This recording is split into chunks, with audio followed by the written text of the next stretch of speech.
ఏడా తెలియదు, ఆడ సిటీ లేదు, లేని ఫ్యూచర్ సిటీ నుంచి కట్టని అమరావతికి కూడా గ్రీన్ఫీల్డ్ హైవేట, మళ్ళీ దాని పక్కన ఇంకో రైలు అంట. మరి ఒక దాంట్లో గురువు గారు, ఒక దాంట్లో శిష్యుడు ఎక్కుతాడా?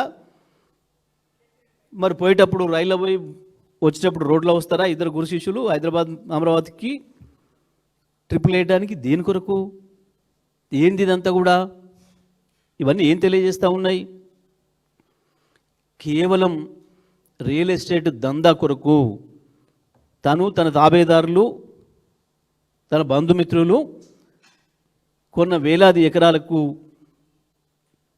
ఏదో ధరలు పెంచుకోవడానికి, డబ్బులు సంపాదించుకోవడానికి ఉపయోగపడతాయన్న ఒక దుర్మార్గమైన ఆలోచన తప్ప ఎక్కడ కూడా ప్రజల కోణం లేదు, ప్రజల అవసరాలు లేవు, దీంట్లో ప్రజల డిమాండ్ లేదు. ఇవాళ హైదరాబాదులో ఆనాడున్న ప్రభుత్వం కేసీఆర్ గారు, కేటీఆర్ గారు మున్సిపల్ శాఖ మంత్రిగా ఉండి వేసిపోయిన రోడ్డు తప్ప ఎక్కడ తట్టెడు మట్టి పోసింది లేదు. దారుణంగా ఉంది వాళ్ళ రోడ్ల పరిస్థితి. గ్రామీణ ప్రాంతాల్లో ఇంకా దుర్మార్గంగా ఉంది. గతంలో 2014కు ముందు మేము ఎక్కడ పోవాలన్నా తెలంగాణ రూరల్ ప్రాంతంలో 20 కిలోమీటర్లు ప్రయాణం చేయాలంటే గంట సమయం పట్టేది. ఆ తర్వాత కేసీఆర్ గారి ముందు చూపుతోని ప్రతి గ్రామానికి, ప్రతి తండాకు కూడా రోడ్లు వేయాలని చెప్పి, ప్రతి గిరిజన గోండు గూడానికి గిరిజన తండాకు కూడా రోడ్డు ఉండాలి, 10 ఇండ్లు ఉన్నా అని చెప్పి రోడ్లు వేసి ప్రజల అవసరాలను తీర్చి ఆనాడు గంట సమయం పట్టిన దాన్ని 20 నిమిషాలలో పోయేటట్టుగా చేసిండ్రు. కానీ వాళ్ళ 2 ఏళ్లలోనే మళ్ళీ గంట సమయం పట్టే పరిస్థితి వచ్చింది. వాళ్ళ ఒక ఊరి నుంచి ఇంకొకరికి పోవాలంటే తెలంగాణ మొత్తంలో కూడా ఎక్కడికి పోయినా సరే. అక్కడ తట్టెడు మట్టి పోయలేదు. హైదరాబాద్ సిటీలో ఎక్కడ కూడా ఒక తాపి పట్టుకొని ఇంతంత సీసీ రోడ్ వేసింది లేదు, ఇంతంత బీటీ రోడ్ వేసింది లేదు.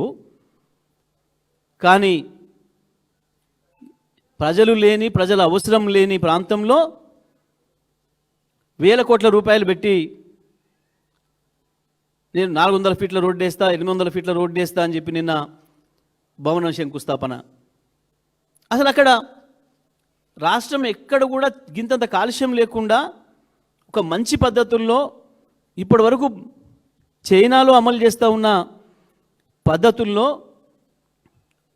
ఒక మంచి ఫార్మాసిటీని తీసుకురావాలి అక్కడ అని చెప్పి ఫార్మాసిటీ కొరకు ప్లాన్ చేస్తే ప్రజలకు ఇబ్బందులు లేకుండా ఫార్మాసిటీని కూడా లేకుండా చేసి మరి ఎవరు అవసరాల కొరకు వేస్తున్నావు ఇవాళ నువ్వు?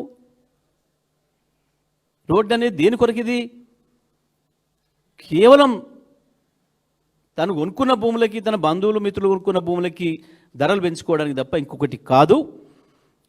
దీని వెనకాల పెద్ద కుట్ర ఉంది. వేల కోట్ల రూపాయలు దండుకోవడానికి చేస్తున్న దుర్మార్గం ఇది. దీన్ని బీఆర్ఎస్ పార్టీ తీవ్రంగా ఖండిస్తుంది. తెలంగాణ ప్రజలందరూ కూడా, హైదరాబాద్ నగర ప్రజలతో సహా తెలంగాణ ప్రజలందరూ కూడా ఈ విషయాన్ని గమనించాల్సిన అవసరం ఉంది. దీని వెనకాల ఉన్న కుట్రల్ని కూడా గమనించాల్సిన అవసరం ఉంది. ఇక ప్రభుత్వాన్ని నడుపుతున్నారా వీళ్ళు, సర్కస్ ఫీట్లు చేస్తున్నారో కూడా అర్థం కాని పరిస్థితి ఉంది. ఒకవైపు ముఖ్యమంత్రి ఒక మాట, ఒక మంత్రి ఒక మాట, పోలిక లేదు, పొంతన లేదు. శాసనసభలో అదే పద్ధతుల్లో, బయట మాట్లాడినా అదే పద్ధతుల్లో. కోమటిరెడ్డి వెంకరెడ్డి పాపం మేము రింగ్ రోడ్ పూర్తి చేసిన గడ్కరీ నాకు దోస్తు, చిన్నప్పటి దోస్తు అని చెప్పేసి కోతలు కోసిండు. పాపం మా బాధితులు పోతే అది ఇప్పట్లో అయ్యేది ఉందా పోయేది ఉందా, పోరి మీరు చూస్తారా నేను చూస్తాను, మన మనవాళ్ళు కూడా చూడరు పోరి మాట్లాడండి.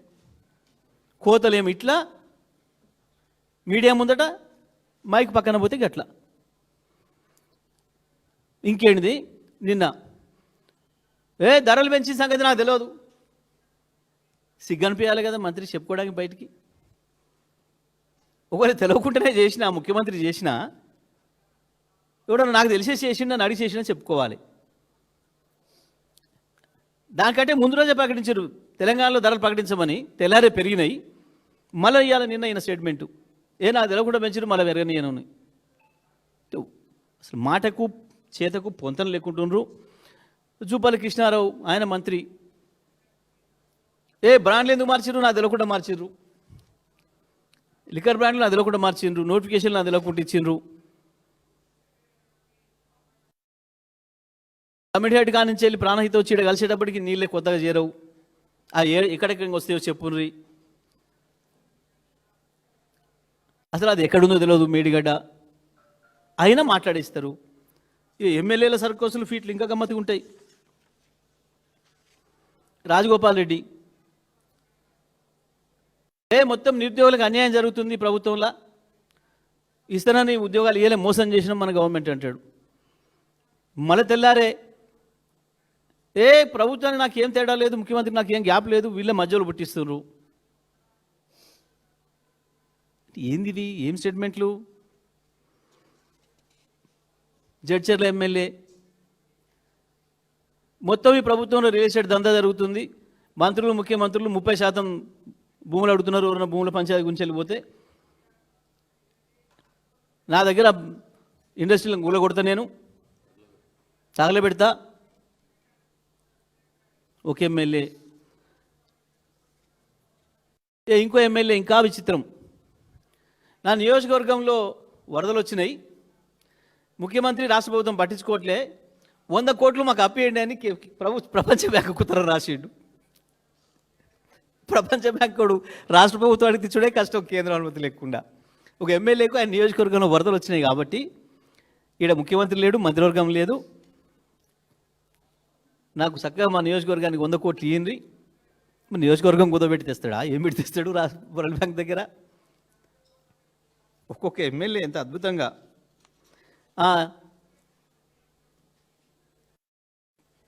పాపం చెప్పదండి ఎమ్మెల్యే ఏంది అసలు రిజర్వేషన్ ప్రక్రియ తప్పుంది, ఏకంగా చీఫ్ సెక్రటరీకి లెటర్ రాసిండు.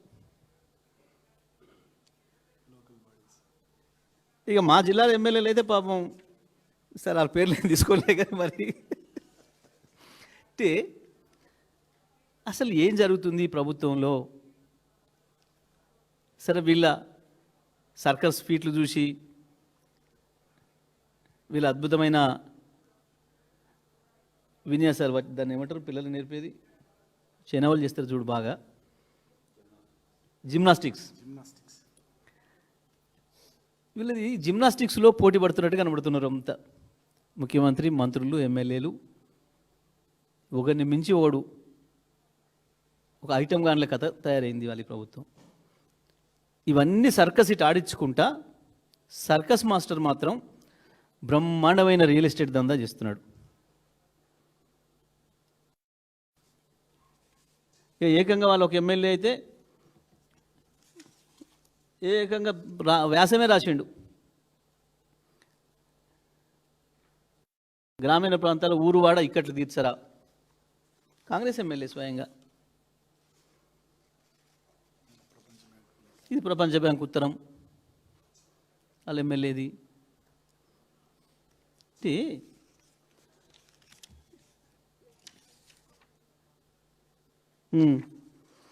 కంగ్రాచులేషన్స్ L&T, ఒకటే రోజు 12,000 కోట్ల రూపాయలు వాళ్ళ షేర్ వాల్యూ పెరిగింది.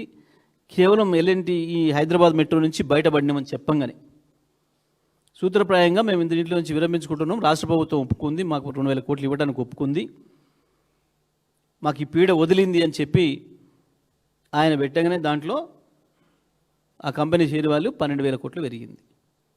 ఇది కానీ తెలంగాణ ప్రభుత్వానికి ఇంకొక 15,000 కోట్లు అప్పు జమ అయింది. తెలంగాణ ప్రజల నెత్తిన ఇంకో 15,000 కోట్లు అదనంగా పడింది. దాని ప్రతి నెల ఇంత మళ్ళీ నష్టాల్లో ఆర్టీసీ లాగా నష్టాలు నడుపుకోవాల్సిన దుస్థితి వచ్చింది. కానీ రేవంత్ రెడ్డి జేబు మాత్రం బ్రహ్మాండంగా నిండింది. ఇది పరిస్థితి. తెలంగాణ ప్రజలు రేపు ఏ ఓట్లు వచ్చినా మీ అభిప్రాయం ఈ ప్రభుత్వం మీద చెప్పడం అనేది ఓట్ల రూపంలో సాధ్యం. కాబట్టి ఒకవైపు సోషల్ మీడియాలో మిత్రులు కావచ్చు, ప్రజలు ఎవరికి వాళ్ళుగా కావచ్చు, బీఆర్ఎస్ పార్టీ కార్యకర్తలు కావచ్చు, పెద్ద ఎత్తున ఈ ప్రభుత్వ దుర్మార్గాల్ని ప్రచారం చేస్తున్నప్పటికీ ప్రజలుగా మీ చేతులకు అవకాశం వచ్చినప్పుడే ఈ ప్రభుత్వం పైన మీ అభిప్రాయం చెప్పే సందర్భం వచ్చినప్పుడే చెప్పాల్సిన అవసరం ఉంటుంది. అది ఏదైనా కావచ్చు, ఏ సందర్భమైనా కావచ్చు. ప్రజలు ఈ విషయాలన్నీ కూడా ఆలోచించాలని, ఈ ప్రభుత్వం చేస్తున్న దుర్మార్గమైన పరిపాలనను ఎండగట్టాలని చెప్పి ప్రజలందరూ కూడా విజ్ఞప్తి